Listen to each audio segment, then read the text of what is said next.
Your midnight movie this week is First Blood from 1982, starring the legendary Sylvester Stallone, Richard Crenna, and Brian Dennehy. I got to cop to that before watching this movie, I had never seen a Rambo film. And what's interesting about First Blood, and part of the reason I wanted to review it for the channel, is First Blood is the non-Rambo Rambo movie. What do I mean by that? Well, growing up, I kind of saw the posters for all the Rambo films everywhere. But it's usually the ones where, Stallone is like ripped, shirtless, he's got the headband on, a machine gun or a rocket launcher, when, Rambo is sort of full-fledged sort of super soldier. And what I found really interesting about First Blood is that while it does have all of that action, it really does. I mean, if you like explosions, you like gunfights, you like knife fights, you like all of those things, hand to hand, you like to see a guy who is like the most dangerous Green Beret ever created. This is definitely the movie for you. I was pleasantly surprised by this movie. I was really expecting it to just be just an actioner and kind of light on story, and that's not at all what this movie is. I'm sorry that I kind of just presumed what it was. In addition to being the non-Rambo Rambo film, I think you could also look at First Blood as sort of the American Mad Max. Whereas, the first Mad Max film, I think a lot of people, at least in the States, and I know I did this and my friends did this growing up, was we confused the Road Warrior, which is Mad Max 2, for being the first Mad Max because of the way it was marketed here in North America. And we think that how the character of Mad Max operates in Mad Max 2, the Road Warrior, is how he is in the first film. And that's not true at all. They're almost different men. Mad Max is it's before he becomes Mad Max. By the end of the film, he's sort of succumbed to what he's going to become. It's sort of, and that's exactly what we have going on in First Blood. We meet John Rambo, who is, he's made his way into this sort of Pacific Northwest town, and he's looking for an old buddy of his. This is set in, the early 80s. He's looking for an old, war buddy. He served in the Vietnam War, and he just wants to reconnect with his buddy Delmar. And, he's walking through town and comes upon the guy's place. Again, this is all pre-GPS, pre-smartphones, so you literally just had to kind of figure out how to find people with an address, a compass, a bus ticket, what have you. Well, he comes and he gets to Delmar's place, and he sees there's a woman hanging laundry on the line to dry in the sun, and like a kid playing out in the yard. He saunters up and says, "Hey, my name is John Rambo, and I'm here to see an old friend, Delmar." And the woman, who is, continues to put up her laundry to dry, explains, well, first it's like, who are you? Like, that name doesn't mean anything to me. It sort of explains, we served together, and, Delmar was one of the best, a good friend of mine, and I just want to, drop in and say hello like I said I always would. And he even produces a photo of him and Delmar and their crew when they served in Vietnam. And this woman, who has kind of a tired look to her, and I mean that just, she just looks like someone who's seen a lot of life and not necessarily the best parts of life, explains to John that Delmar ain't here. What do you mean by that? Well, he passed of cancer a year ago because of, what they did over there with that Agent Orange. So, yeah, right off the bat, we have John Rambo kind of being devastated that a good friend of his that he served with succumbed to a horrific illness brought on specifically because of the chemicals and, the nature of the conflict in Vietnam. And it's kind of a shock to the guy. And, he leaves the photo with Delmar's widow and, thank you for telling me. And just sort of, walks away. And he makes his way into town. And his way, on making his way into town is kind of when things start. He's just, walking through. He's just going to try to find a diner, get a cup of coffee.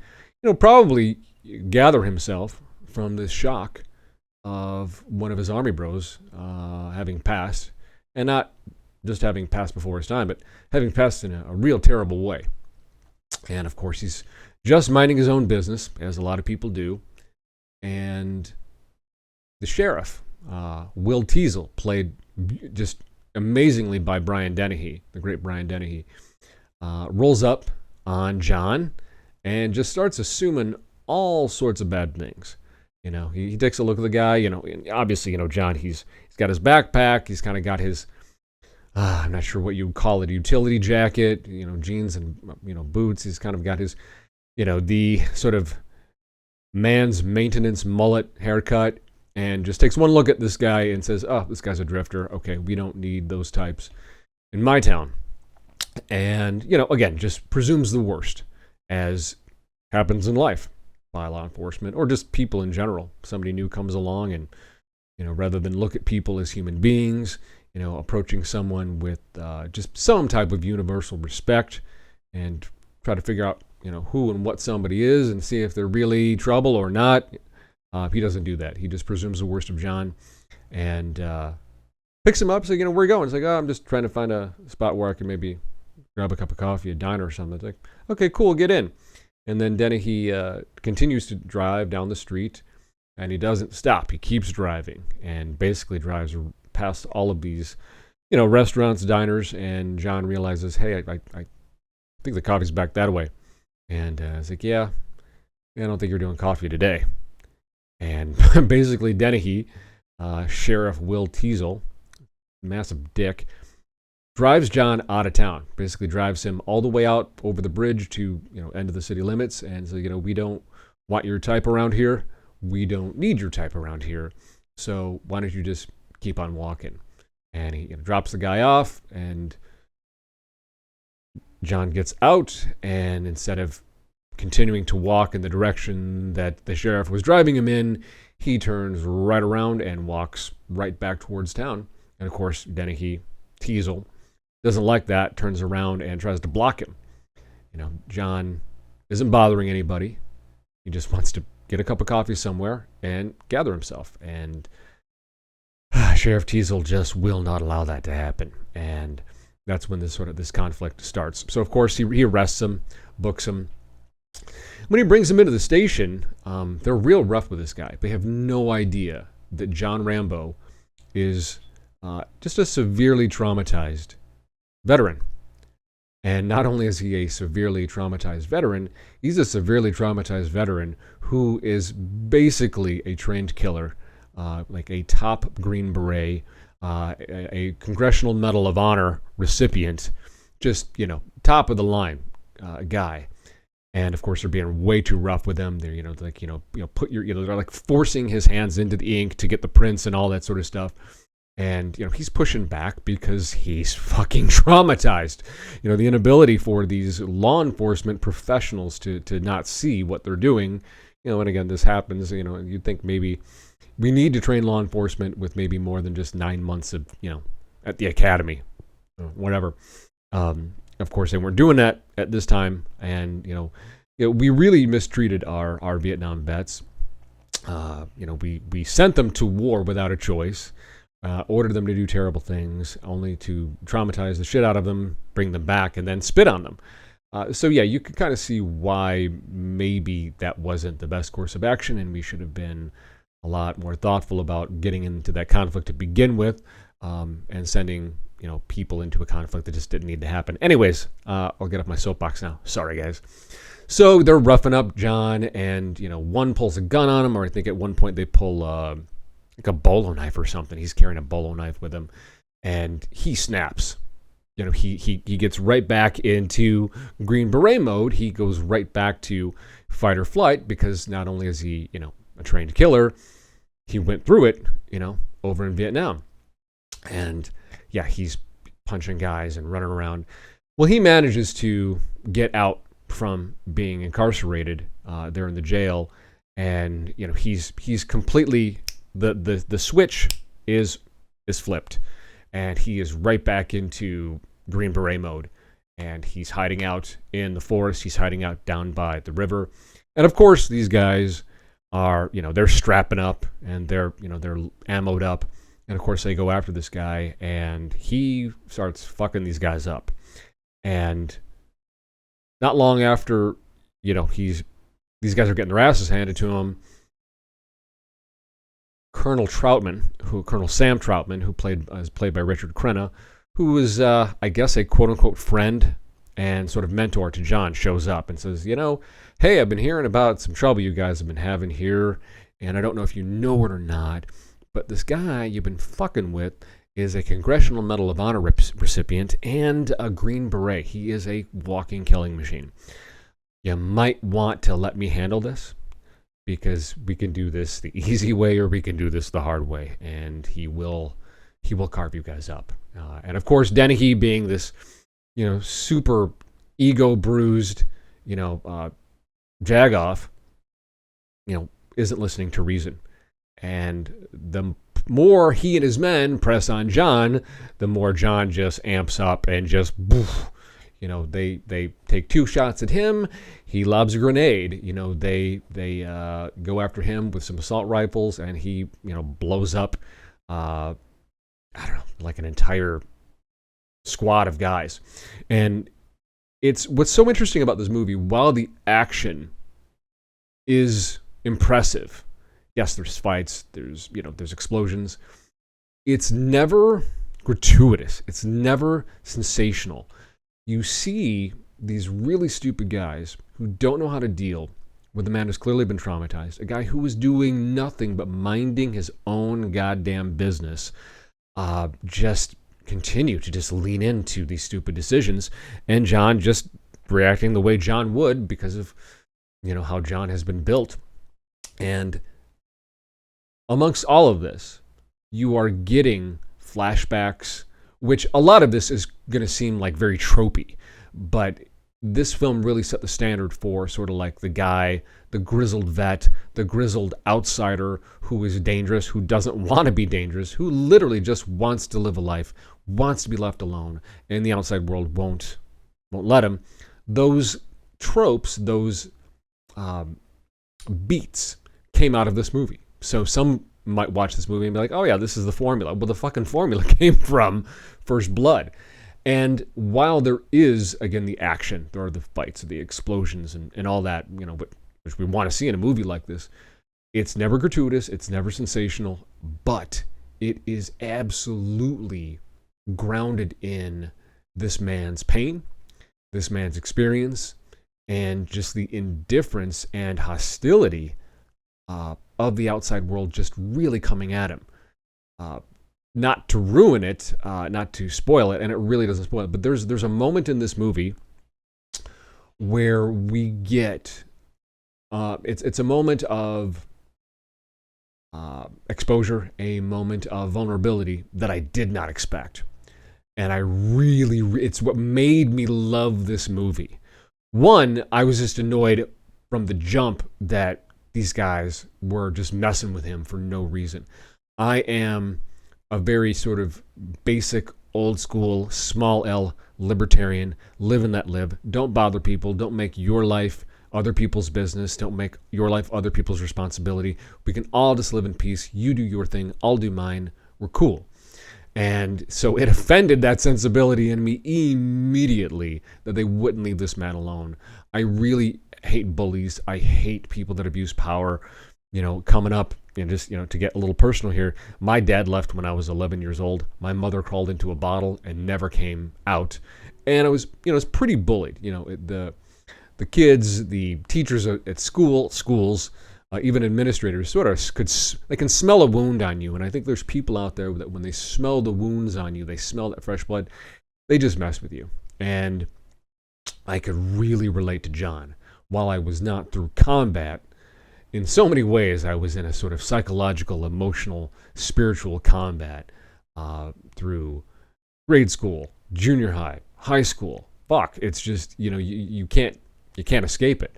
The whole school is against you. Your peers are against you. The only escape you have is your grocery store job in high school. You could get away and just work and just do something productive and get away, or escape into sci-fi novels and comic books and great movies. I wish I had watched First Blood when I was that age. I think it would have endeared me to John much earlier. I would have been able to find a kindred spirit. And that's what I think we have in John Rambo, is somebody that, certainly if you are a vet, and I have friends that are veterans of the Iraq War, Afghanistan, and I see firsthand what these guys go through and how they try to heal themselves and how difficult it can be, and how certain things can really hurt them. This movie is almost the textbook example of leave people alone. And maybe if you are someone who was public facing, if you are someone who is in law enforcement, if you are somebody who is an EMT, if you are someone who just comes into contact with other human beings, be a human being. Don't necessarily, there are times where you can judge. You can judge on appearance. Somebody's acting erratically, somebody's acting strangely, somebody's acting dangerously, but not always. I come from the Midwest, and I will take family and friends from where I stay in Southern California, and I will bring them home to Chicagoland. And we'll go into places sometimes, and they're like, wow, these guys look really mean. And I'm like, they're not. These guys, I know they're tatted, and they've got wild hair or shaved heads or leather or whatever it is. These guys are teddy bears once you get to know them. And you have to, again, I think one of the takeaways from this film is to be a human being. Apply universal respect to all people until they give you a reason not to. But just because somebody's different from you, somebody's to themselves, somebody maybe isn't the flashiest dresser, somebody's just trying to just get a moment alone, leave them alone. Life hits really hard. Life is tough already. We don't need to be making life hard on each other. And apparently the sheriff's department in First Blood did not get that memo. And holy shit, do they pay for it. But again, it's not a glorification. It's not what the Rambo franchise, I'm presuming, is going to become. And I'm going to watch the other ones because I'm really intrigued now to see how they develop this character. This could have been a one and done film. This guy who's sort of drifting in life, this guy who has been traumatized, this guy who has been hurt, and who is just trying to hold it together, who's trying to eke out a life for himself. He saw the horrors of war, comes home, is still losing people, and, just wants a cup of coffee and a quiet booth in a diner, and the world just won't allow that. If you are any type of a human being with a brain and a heart, you've got to be able to connect with that. I don't know what your life is like, but I've been through moments where it's like, whew, you just want to turn the world off, and you just want that hot cup of coffee. You just want that mindless movie. You just want to disappear into that book, or just, lay out on the couch with your dog and just chill while you take a nap. And that's my takeaway from First Blood. On top of it being just incredible, the action sequences, the stunts, the way the action and the mess that this sheriff's department creates, how it spreads, how they just sort of keep leaning into it, and they don't. It takes these guys a while to figure out who the fuck they're dealing with. Which to me, I'm just like, whoa! It's like, what? After a couple of run-ins with this guy, when you push him too hard, it's like, what? Maybe we'll just leave this guy alone. But again, they can't do that. It wouldn't be much of a movie if they did. But I love the way they layer, and really, Stallone deserves a lot of credit for this. I feel like Sylvester Stallone gets written off a lot as an actor because he's been in so many successful franchises. He is a true movie star. He's a true action star, like Schwarzenegger, like Charles Bronson, like all the greats, Chuck Norris. One movie I did see as a kid in the 90s, starring Sylvester Stallone, and actually an all-star cast, is a movie called Copland, which all of you should watch as well. And I was blown away because I had seen I think at that point I had seen Sylvester Stallone, not in the Rambo movies, but other films, Demolition Man and others. His career was just trucking along through the 80s and the 90s. And man, Stallone plays I believe, a hard of hearing sheriff's deputy on the East Coast. I think it's Jersey. And what a performance. God damn. I don't know if he was nominated for an Oscar, but he should have been. Man, the nuance of this character, he is not he's a big guy, but he's not a tough guy. He's not aggressive in any way. He's just a guy doing his job who really just ends up in a web of just wild circumstance, and it is a beautiful film. And I see that, and that was like, what, 14 years later or something? I think that movie came out early, mid-90s. First Blood is 82. And the moments of quiet, the moments of pain, the moments of fight or flight that Stallone communicates in this film is really impressive. And again, I'm really sorry that I just presumed this was just another, action movie franchise where we're just, we're going in, we're like overly strapped up, we're super jacked, we're super ripped, and somehow we don't need body armor to take out, a battalion of terrorists or whatnot. And First Blood is, it's deceiving, but it's deceptive in the best way. It lures you in with that promise, and it does deliver on action. It does deliver on the spectacle that we want from an action film. But it doesn't do it as a spectacle. It doesn't do it as sensationalistic. It does it in a way where we are still being true to what could be a real guy who went through the absolute hell of war, and has a particular set of skills. When pushed, you don't want to be on the business end of. Period. And I really, really, again, respect and appreciate this. I had mentioned to a friend, I'm like, yeah, I've never seen this movie. He's like, you have never seen First Blood? I'm like, no. It's like, you watch blaxploitation, you're a big Schwarzenegger fan. Like, I'll watch, if a movie's fun, I'll watch, even if it's not great necessarily. But First Blood is truly great. This movie really impressed me, and I'm going to take a look at the other ones. I need a little bit of a palate cleanser from all the horror that I've been watching and reviewing, and it's not like, what I watch. It's not horror. It's like spooky. It's fun. But I think, these Rambo films, I've been dying to get back to blaxploitation. I love the style and the grit and the feel and the soul and just the attitude of those films, as well as Westerns. I have been doing a deep dive on Westerns. I appreciate Westerns now more. The older I get, the better Westerns become. I'm turning into my dad. I'm watching Westerns from the 60s and 70s. I'm watching blaxploitation action films from the 70s. And I'm reading novels from the 19th century. I am turning into my dad. I just don't have the big, long Duck Dynasty beard like he has. I love a beard, but that's a lot. Sorry, Dad. But yeah, I should rename this pod Movies You'd Watch with Your Dad, because I think we're going to do some Dirty Harry. We're going to continue to do some Rambo. I want to do some Star Trek films. I want to do Westerns and some blaxploitation.